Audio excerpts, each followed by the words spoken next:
हमारे कैंडिडेट ने अपने पेपर जो रिटर्निंग ऑफिसर के थे, जांच पड़ताल के बाद उसको दिया गया ये आपका सर्टिफिकेट, एक्सेप्टेंस सर्टिफिकेट।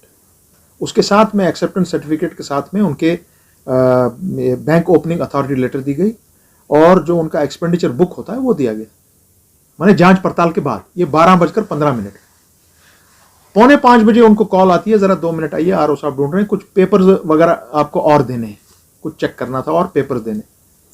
और जो वो उनने वहां पे जाके जो एक्सेप्टेंस लेटर थी उसको जहां पर एक्सेप्टेड लिखा है उसने उस पर इधर को नॉट लिखना और नीचे में आर लिखने की कोशिश की। इसने हमारे बंदे ने बड़ी तेज तरह की उनके हाथ से छीन लिया। बोला आप कैसे लिख रहे हैं इस पर, आपने तो जांच पड़ताल की है मेरे इसकी। जो ही जांच पड़ताल खत्म होती है उसके बाद आपका कोई हक नहीं है मेरे किसी कागज को हाथ लगाना या कोई डिसीजन को आप रिवोक भी नहीं कर सकते हैं। Because once election commission rules are very clear, once you get the acceptance letter you can't revisit. Election Commission also cannot reopen this case. So वो बात हुई थी जिस पर आज हमने एजिटेट किया डीसी साहब के पास, पूरा उसको डिटेल दे दिया। अब उसकी इंक्वायरी चल रही है और मुझे लगता है शाम तक ये मामला दुरुस्त हो जाएगा। तो उनकी ऑलरेडी कब की लगी हुई है, वो आज अपना कोशिश कर रहे हैं बोलने की आज ये चाइना गैंग है, आज ये गुपकार गैंग है, वो है, उससे कोई फर्क नहीं पड़ता भाई। हमारे आवाम को वो फैसला दे देंगे 140 सीट लेकर और आपको खाली हाथ यहाँ पे अपना कोई कटोरा गिलास विलास पानी लेके वापस चले जाओ आप जितने भी लोग आए हो। मैं अमित शाह जी से बड़ी मौतबाना गुजारिश करूंगा कि please don't use this language. If you can be rough with us we can be very rough with you mister Shah. You can not tell us that we are anti national. हम अगर 370 की बात कर रहे हैं, 370 हमको मिला, आपके सरदार पटेल ने मूव किया, डॉक्टर श्यामा प्रसाद मुखर्जी ने उसको सेकंड किया, आंजानी पंडित जवाहरलाल नेहरू उसके मेंबर थे, गोपाल स्वामी अयंगर ने किया। अगर इस वक्त वो बात करने और पार्लियामेंट के थ्रू इसको अप्रूव किया गया तो क्या वो सारी पार्लियामेंट एंटी नेशनल थी? अमित शाह जी ये क्या आप पढ़ा रहे हैं पर्टिकुलर लोगों को बाहर, और आपको अब कुछ नहीं मिल रहा है कि किस तरह इनको हम अनर्व करें, कांग्रेस को किस तरह अनर्व करें। आप अपने नेशनलिज्म ला रहे हैं सामने। किसको? कश्मीर को दिखा रहे हैं आप नेशनलिज्म, कश्मीर को दिखा रहे हैं आप सेक्युलरिज्म। हमारी तारीख 5000 साल पुरानी है सेक्युलर कैरेक्टर की। हम आप जैसे लोगों को सिखाते हैं सेक्युलरिज्म क्या होता है, आप क्या सिखाएंगे हमको? और अगर हम एंटी नेशनल हैं, हम कम्युनल हैं, आप क्या हैं फिर? कम्युनलिज्म तो आप कर रहे हैं, हम तो नहीं कर रहे हैं। गलत लैंग्वेज तो आप इस्तेमाल कर रहे हैं। आप अपने देखिए आपके बीजेपी के प्रवक्ता यहां के क्या लैंग्वेज इस्तेमाल कर रहे हैं, वो तो गाली गलौज पे उतरे हैं। आपने तो इलेक्शन अभी हमने लड़ा भी नहीं है, आपने तो ऑलरेडी डिफीट कंसीड कर दी।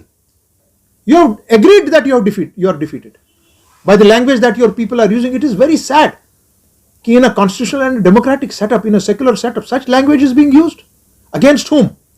Farooq Abdullah, your current member of parliament, forward chief minister 3 times। और आपको ये याद रखना चाहिए अमित शाह साहब, आपके तमाम बीजेपी के मेंबरान को, लीडरान को, कि नेशनल कॉन्फ्रेंस के कम से कम 10-15 हजार लोगों से जायद उन्होंने अपनी जानें गंवाई हैं 1989 से आज तक। तो एंटी नेशनल वो है? मुझे तो लगता है आप हैं एंटी नेशनल सबसे बड़े। आपकी हिम्मत कैसे होती है ये बोलने की? है कौन आप ये बोलने वाले? क्योंकि यहां हालात इस तरह बिगड़े हुए हैं। कश्मीरी में उन्होंने कहा, मैं कश्मीरी में बोलूंगा आपको अमित शाह जी, अगर आप सुन रहे हैं ये, और जितने भी आपके रात को ये टीवी पे ये चिल्लाते रहते हैं, उनने कश्मीरी में कहा, वहां कह रहे चाइना क्या है, उसका मतलब होता है यार वही कुछ करते हैं, हम यहां तो मुसीबत फंस गए, बस पकड़ लिया उसको। ये जी चाइना आपको हेल्प आ रहा है, और कल से आपके लोगों ने बोलना शुरू कर दिया ये तो चाइनीज स्पॉन्सर्ड है। ओ भाई फिर आप लोग क्या कर रहे हो दिल्ली में बैठकर? किसने आपको होम मिनिस्टर बनाया है हिंदुस्तान का? कहां से आपको ये मैसेज मिली है? तो क्या मतलब है आपका चाइनीज के लोग यहां बैठे हुए हैं? ली चिंगपिंग खुद आया हुआ है यहां पर, पाकिस्तान से कोई आया है? इमरान खान आया है क्या इधर? दिखाइए जरा कहां पर, हमको भी तो बताइए कहां चाइनीज है, देखें हम भी कहां है।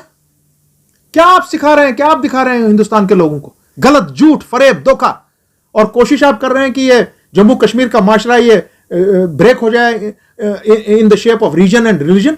आप हिंदू और मुसलमान को लड़वाने की कोशिश कर रहे हैं, जम्मू और कश्मीर को फिर से बांटने की कोशिश कर रहे हैं। कल ही आपको करगिल ने एक करारा जवाब दे दिया।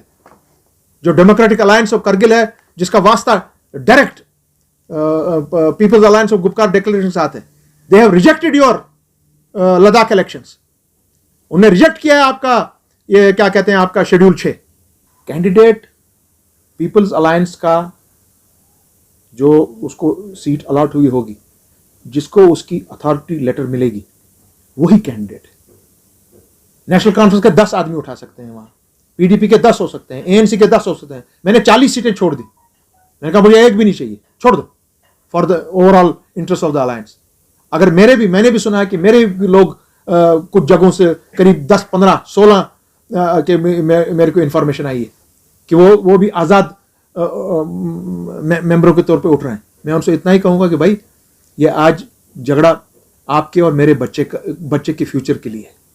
मेहरबानी करके जहाँ जहाँ भी आप लोगों ने फॉर्म डाले हैं, किसी भी पार्टी से वो ताल्लुक़ रखता हो, मेहरबानी करके अगर आप अलायंस के क्या कहते हैं सीट के अगेंस्ट आपको नई नेशनल कॉन्फ्रेंस का है, पीसी का है, एएनसी का है, आपके सीपीएम का है, प्लीज़ जितने भी लोग हैं आप अपने फॉर्म्स विड्रॉ कर दीजिए और कोशिश कीजिए कि हम 140 बराबर यहाँ से, और जो ये अनुराग ठाकुर साहब यहाँ पे तशरीफ फरमा है, कांग्रेस वाले भी, वो भी अपने लोगों को पीछे हटा दीजिए प्लीज, और उनको आप यहाँ से खाली हाथ वापस लौटा दीजिए। ये हमारा मानना है। अगर पीएचडी में नहीं होता तो मुझे इतला आई होती, आईएजी मीटिंग है, ये मसला हुआ। अभी तक जब मैं आपसे बात कर रहा हूँ, यार part and parcel of PhD. Centre ने तो कल लोग हैं कांग्रेस वालों को, ये हमारे भाइयों को खुद अपने सोचना होगा कि उनके कितने स्पोक्स पर्सन है और वो किसको अथॉरिटी की बात करने की। आप सब अपनी अपनी ये लैंग्वेज देते हैं, उनको अपना कंफ्यूजन खुद दूर करना चाहिए इंटरनली।